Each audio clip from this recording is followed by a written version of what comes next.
High friends, welcome back to my channel. আশা করি তোমরা প্রত্যেকে ভালো আছো, আমিও ভালো আছি। তো চলে এলাম নতুন একখানা ভিডিও নিয়ে। আজকে নিশ্চয়ই তোমরা জলনদীপ বাবুর ব্লগ ভিডিওটা দেখেছো, আমিও দেখলাম। তো ওই ভিডিওটা দেখেই আমার নিজের কিছু মতামত আমি রাখবো। তো চলো ভিডিওটা আর বড় করছি না, সরাসরি টপিকসে ঢুকে যাই। ভিডিও শুরুতেই দেখলাম জলনদীপ বাবু হাতে ব্রাশ নিয়ে রৌদ্রু পোহাচ্ছেন। আর এটা ঠিকই কথা, শীতকালে বেশ সকালের রৌদ্রুটা কিন্তু ভালোই লাগে, তাই না? তো উনি বলছেন পুচকুটা স্কুল যাবে, ওনার মার ব্রেকফাস্ট সমস্ত রেডি হয়ে গেছে।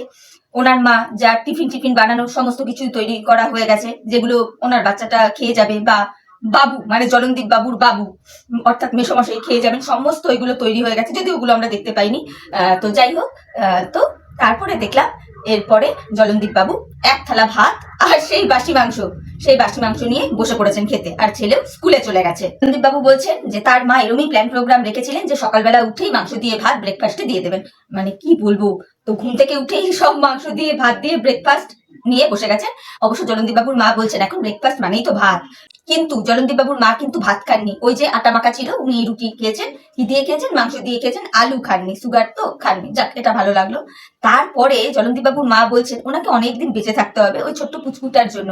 আচ্ছা মাসিমা, একটা কথা বলুন তো, একটা বাচ্চাকে বড় করে তুলতে শুধু কি ঠাকুমা হলেই হয়ে যায়, বা দিদা হলেই হয়ে যায়?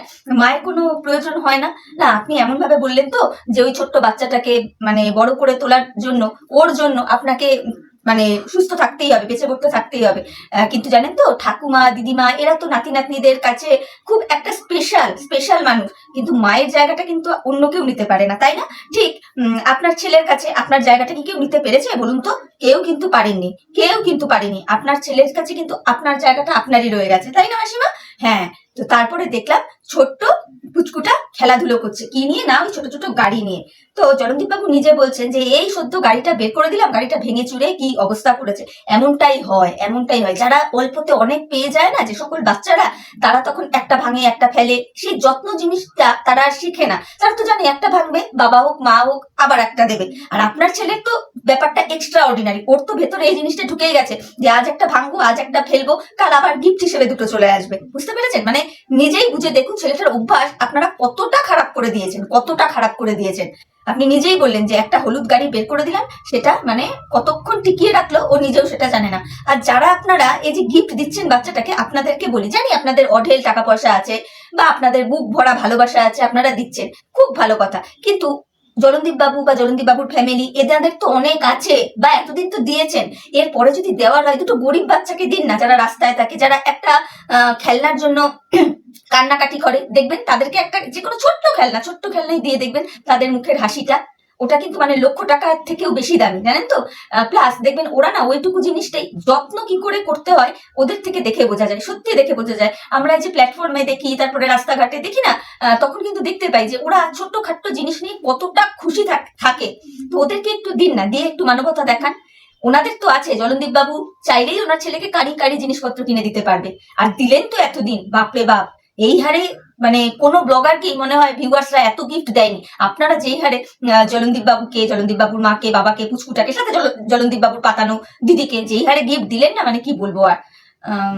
একদম ভাববেন না যে জ্বলন। আজকে জলনদীপ বাবু নিজেই বললেন তো যে বাচ্চাটাকে খেলনাটা বের করে দিয়েছেন, 2-3 মিনিটও রাখে না, নষ্ট করে ফেলে। ওই জন্য এই কথাগুলো বললাম।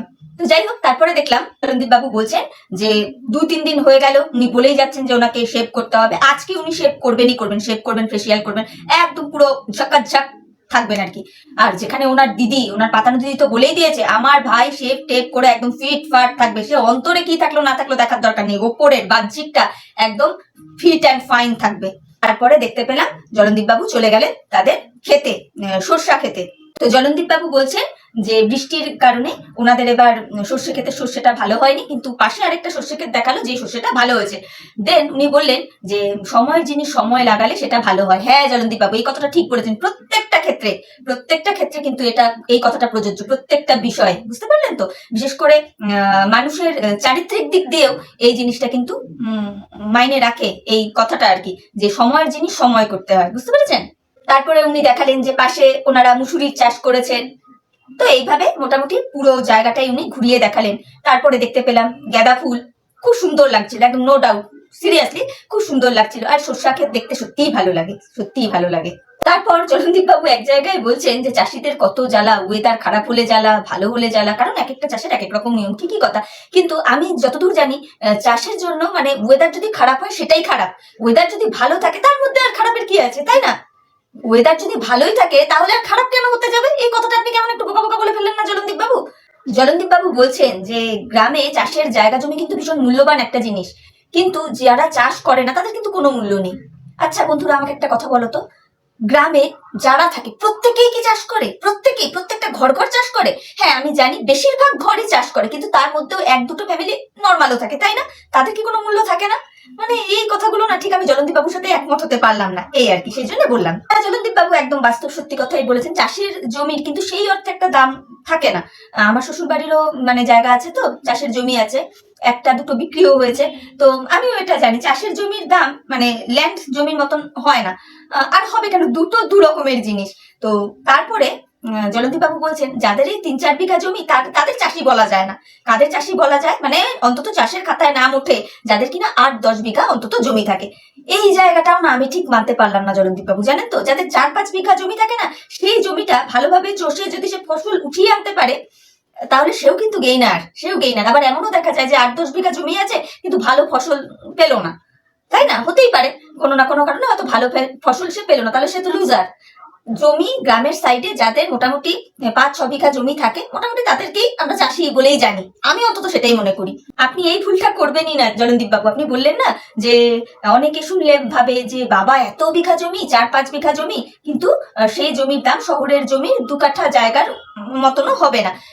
ল্যান্ড জমি আলাদা, যার রেট আলাদা, সবকিছু আলাদা, আর চাষের জমির রেট আলাদা, সমস্ত কিছু আলাদা। এই দুটো এক জায়গায় কম্পেয়ার করে তো লাভ হবে না, তাই না? এই আর কি। তো যাই হোক, এরপরে মানে জলনদীপ বাবু খুব ঘুরিয়ে ঘুরিয়ে মানে ব্লগের একটা অধিকাংশ টাইম জুড়ে শুধু ক্ষেত আর ক্ষেত দেখালেন, সর্ষে ক্ষেত, মুচুরি ক্ষেত, গাঁদা ফুলের ক্ষেত, সবকিছু দেখালেন। আমরাও খুব ভালো করে দেখলাম, আমি তো খুবই ভালো করে দেখেছি। ও বন্ধুরা, আরেকটা জিনিস লক্ষ্য করেছো তো, জলনদীপ বাবু কিন্তু আজকে ইয়েলো ইয়েলো কালারের গেঞ্জি পরে গেছে, যেটা সর্ষের সাথে পুরো হলুদে হলুদময় হয়ে গেছে। তো দেখলাম এগুলো। তারপরে দেখলাম জলনদীপ বাবু ক্ষেত থেকে বাড়িতে এলেন। আসার পরে প্রথমেই কিন্তু জলনদীপ বাবুর চ্যানেলে আবার সেই ডিসকভারি দেখে নিলাম। ওই মা কুকুরটা বসে রয়েছে আর পাশে তার ছানাপোনারা ঘোরাঘুরি করছে। শুধু কি টিনু রানী দেখায়? ও জাস্ট ম্যাডাম দিদি, শুধু কি টিনু রানীর চ্যানেলে ডিসকভারি দেখতে পান? এই দেখুন আপনার পাতানো ভাই কি করছে, পুরো কপি, পুরো কপি। যাই হোক, খুব সুন্দর লাগছিল কিন্তু কুকুর ছানাগুলোকে, তাই না? তো সেগুলো দেখলাম। জলনদীপ বাবুদের মনটা কত বড় দেখো বন্ধুরা, সত্যিই তাই। ওনারা নিজেরাও মাংস দিয়ে খেয়েছিলেন, ওই জন্য কিছু অল্প মাংস ওই কুকুরটাকেও দিয়েছিল, যেহেতু কুকুরটাও তো মা হয়েছে না, ওর খাবার দাবারের প্রয়োজন। খুব ভালো কাজ করেছে এটা জলনদীপ বাবু, তাই না বন্ধুরা? সত্যিই ভালো কাজ করেছে।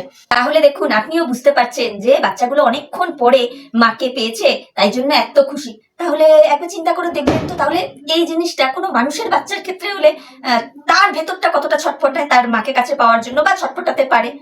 আশা করি আমি যেটা বলতে চাইছি আপনি হয়তো বুঝতে ঠিকই পারবেন, বা আমার ভিউয়ার্স বন্ধুরাও হয়তো বুঝতে পেরেছো। তারপর দেখলাম জলনদীপ বাবু চলে গেছেন রান্নাঘরে। উনি বলছেন যে ওনার মারও স্নান পুজো সব কমপ্লিট হয়ে গেছে, আর আজকে জলনদীপ বাবু বাজার থেকে এনেছেন পটল সাইটিন মাছ, আর হয়েছে কি বাটা মাছ।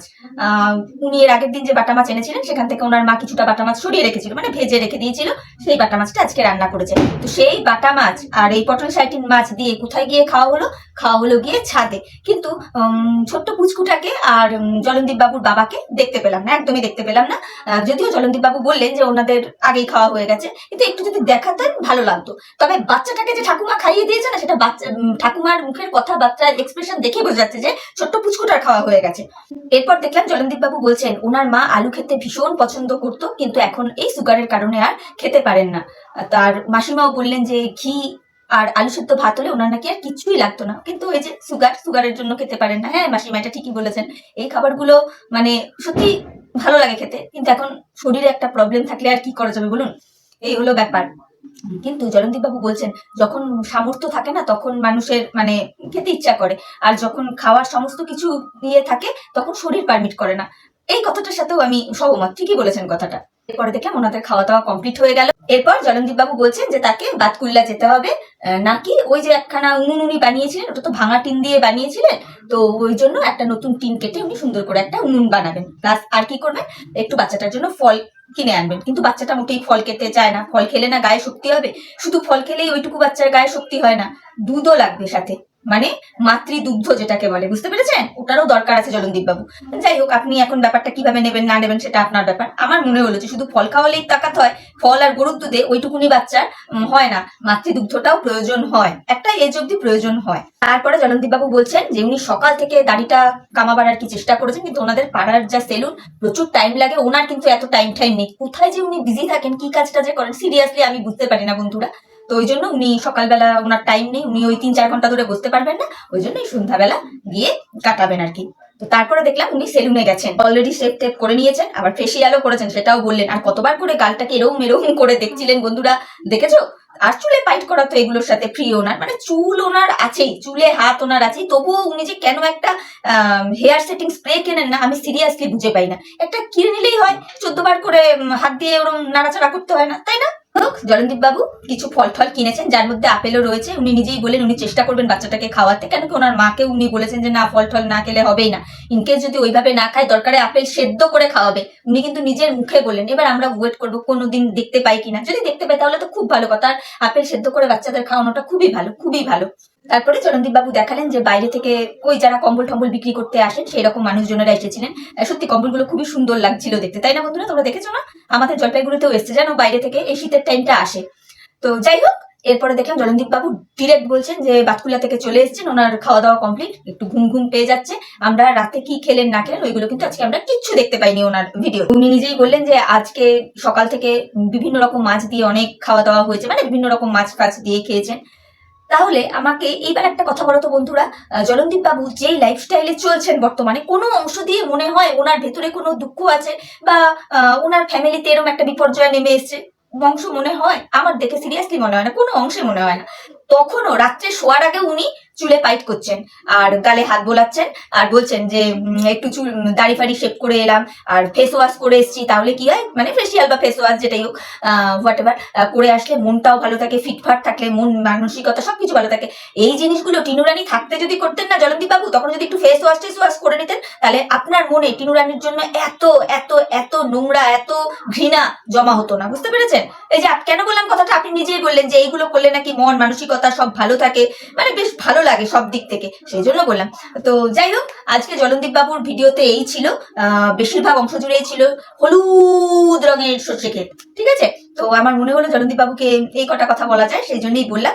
আর আজকে কিন্তু খুব একটা ওনার খুদ ধরিনি আজকে, ওনার ভিডিওতে যেগুলো দেখেছি সেইগুলোই জাস্ট বললাম। তো চলো বন্ধুরা, ভিডিওটা এমনি অনেকটা বড় হয়ে গেল, আর বড় করছি না।